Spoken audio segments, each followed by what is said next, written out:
The next day, at the Academy's training field, Leximus tightly gripped the wooden sword and with a determined look, began to advance quickly towards her opponent. Her opponent was Princess Erin. Leximus attacked her with all her strength, but she placed the sword in front and blocked the attack at the last second. Due to the difference in strength, she clenched her teeth tightly and couldn't help but wonder why she was so strong.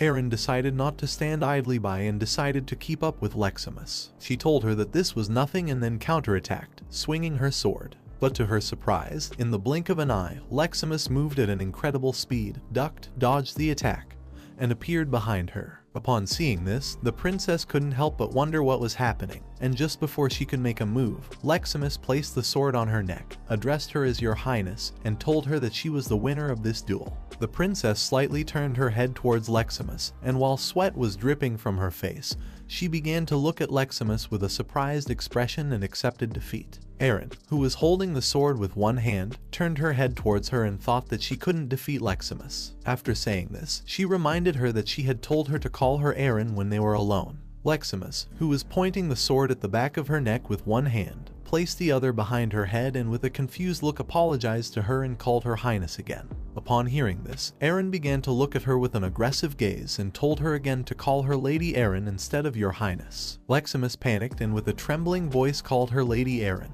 While the two of them were conversing, someone else who was also training in the training field started shouting.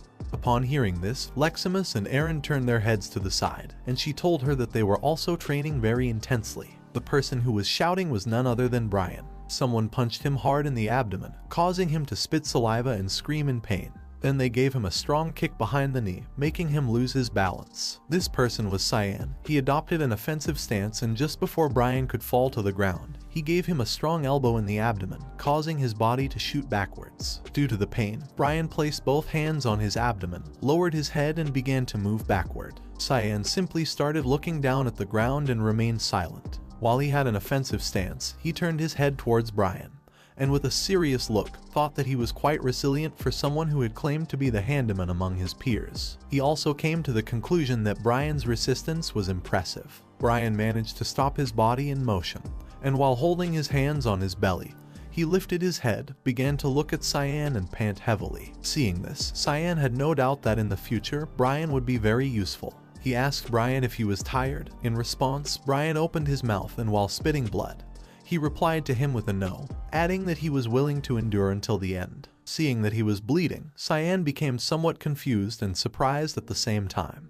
Despite the training being difficult and exhausting, it couldn't be avoided. He began to stare at Brian with a serious look and thought that since there was no guarantee that something similar to Barrett's attack would not happen again, Brian needed to be able to protect himself at the very least. Brian approached him and with a surprised look asked him if it was okay to have someone like Kellen around. With a calm look, Cyan told him not to worry about that guy anymore as he was now on their side. The previous day, Cyan used the creation ability called Shadow Personality, causing a shadow to enter Kellen's body through his mouth and eyes, making him start writhing in pain. Brian had a bruise on his eye and cheek the previous day. Upon seeing what was happening, he couldn't help but be somewhat surprised and wonder what this ability was. He was sitting, his back supported against some wooden boxes, and he was holding his arm wound with his other hand. Beside him stood Cyan, who had his hand extended towards Kellen and was using the Shadow Personality ability. In a matter of seconds, the energy emanating from his hand began to enter Kellen's body,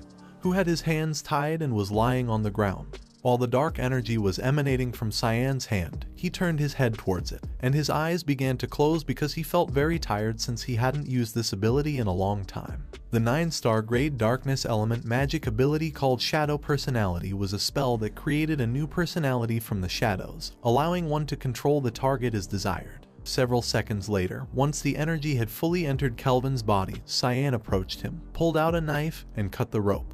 He had only used this ability once in his previous life. While holding the knife with one hand, he stood up and asked Kellen who he was to see if the ability had really worked. While Kellen's body was surrounded by Cyan's energy, he bowed before him, placed his elbow on his knee, began to look at the ground, and introduced himself as Kellen Diego, an official guard knight of Velia's. He didn't even look into Cyan's eyes. He continued looking down and revealed to him that he had come to Lewin after receiving the task of keeping watch over young Master Cyan. Upon seeing that Kellen had become obedient, he couldn't help but feel joyful. He began to look at him and asked who his master was. Kellen, with one hand resting on his knee, continued looking down at the ground and explained that although originally he had served the young master Ashel, he would like to serve the young master Cyan now. He asked him kindly to accept him. With a smile, Cyan accepted and asked him to listen carefully to his words from this point on. He gave him the order to return to Ashel and Velia's and tell him everything he was going to say. He began staring at Kellen intently and with a smile.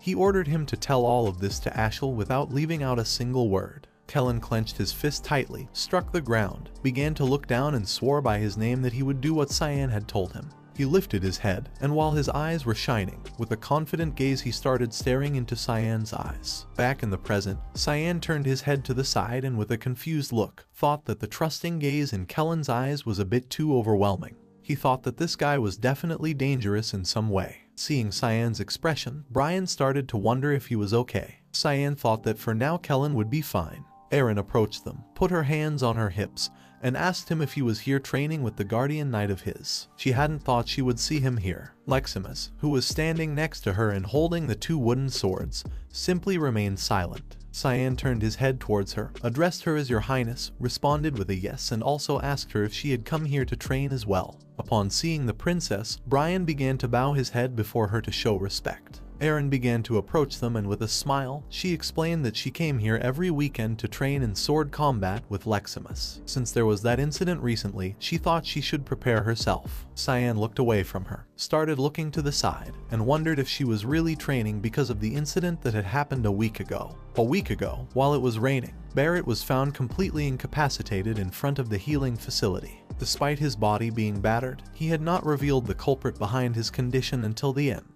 Barrett's eyes were filled with terror. Cyan knew that it was not just because he couldn't reveal it, but because he wouldn't. He also would never be able to use magic again. Cyan turned his head towards Leximus, and with a serious look, he thought that her reaction had been somewhat unexpected. Leximus began to look down at the ground with a lost gaze and remained silent in thought. Cyan had thought that she would be at least somewhat satisfied. At that moment, the dragon girl named Nana appeared calling Cyan Papa. She was falling from the sky. Brian looked up at the sky and upon seeing this, he couldn't help but feel somewhat confused and surprised at the same time. With a surprised look, Brian caught Cyan's attention and asked him to look up at the sky. Cyan complied, and upon doing so, his expression changed drastically. He couldn't help but be terrified and wonder what Nana was doing here. He remembered leaving her in charge of Karam. The reality was that Karam, instead of taking care of the girl, was sleeping like a log on the couch. Nana fell from the sky into Erin's arms. Quickly, she picked her up and started looking at her with a confused look, wondering where this girl had come from. Nana clenched her fists, began to look at Cyan with a tender gaze, and told him that she had found her daddy. Upon hearing that Cyan was Nana's daddy, Princess Erin started looking at him with a confused gaze and began to wonder what was happening. Nana began pointing her finger at Cyan and calling him daddy again. Upon hearing this, both Erin and Leximus were shocked. Cyan started sweating and wondering why Nana had come here. Erin was perplexed and began wondering who Cyan had a child with and when. Cyan began to look towards one side and many questions came to the mind of the princess and Leximus. That same day, it started to get dark. They went to the princess's room, and Cyan told them what had happened and where Nana had come from. Leximus started playing with her. Erin began wiping her forehead with her hand and felt quite relieved to see that Nana was not Cyan's daughter. She had misunderstood because she was calling him daddy. Seeing that he had such a kind side, she thought this was unexpected. He started sweating and thought this was bad, as the princess would discover his weakness at this rate. Brian also started to sweat. He became somewhat nervous and thought that Cyan would be expelled if the academy found out about this, and she even knew that Nana was a dragonborn. She put her hand on her chest, and with a confident look, she asked Cyan not to worry about this since she wasn't going to tell anyone about it. Upon hearing this, both Cyan and Brian were somewhat surprised. He addressed her as Your Highness and asked if she was serious. Leximus placed Nana on her lap, gently held her cheeks with his fingers, closed her eyes, and started playing with her with a pleasant smile. Erin sat next to them, and while placing her hand on her chest, she turned her head towards them and replied to Cyan that she was being serious. After saying this, she asked Leximus if she would also keep the secret. Leximus turned her head towards her, closed her eyes, and with a pleasant smile replied with a yes, adding that she didn't have anyone to tell this because she didn't have friends anyway. Upon hearing this, Eren was shocked and started feeling bad for her. Cyan, who was sitting next to them, began looking at her with a calm gaze, caught her attention and asked what the reason behind this was. She turned her head towards Cyan and with a pleasant look asked him what he meant by reason, adding that she simply felt bad for her. While Nana and Leximus were happily playing, she explained to him that Nana did not belong to either the human race or the dragons, so she would not be accepted by either of them. For her, it was a relief that he was taking care of her. Upon hearing this, Cyan couldn't help but think that she was a good person. She approached him, started pointing at him with her finger, and in exchange for keeping the secret, she asked if she could visit his room from time to time.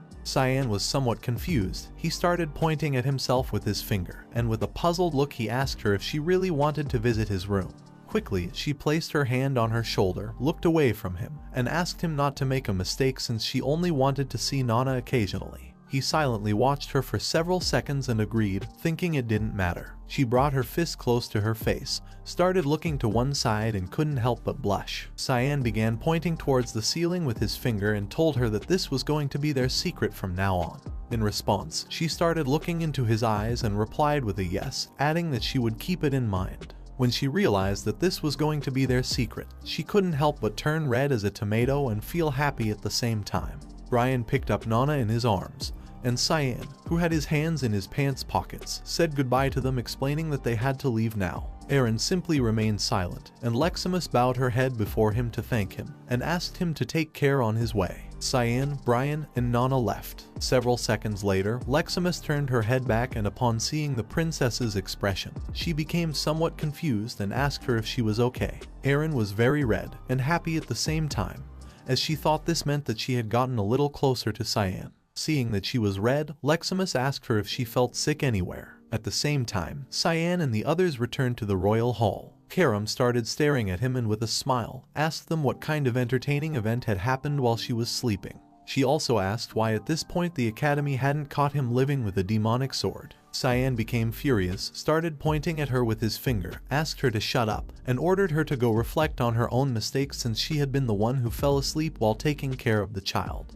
Karam, who had both arms resting on the sofa, began to look to one side and told him that she resembled her father, being completely unpredictable. Brian, who was holding Nana in his arms, approached him and suggested the idea of taking Nana for a walk since she must be stressed from staying at home all the time. She began to reach out her hands towards him, indicating that she wanted to play. Cyan crossed his arms, turned his head towards Brian, and thought that this didn't sound like a bad idea. Brian started to feel happy, thanked him, and they decided to leave now. At the same time, two dragons began flying through the sky. One of them looked sideways and noticed the presence of something. Quickly, he stopped and with a serious look, began to gaze at the ground. Upon seeing this, she also stopped, turned her head towards him and couldn't help but wonder what was happening. She started approaching him, called him Lord Lucian, and asked him what the problem was. Lucian continued looking at the ground and explained to Cadelina that he smelled something bad. He asked her where they were now. She turned her head towards him and with a serious look, she explained that they were a little far away, but it seemed like they were on the outskirts of Lewin.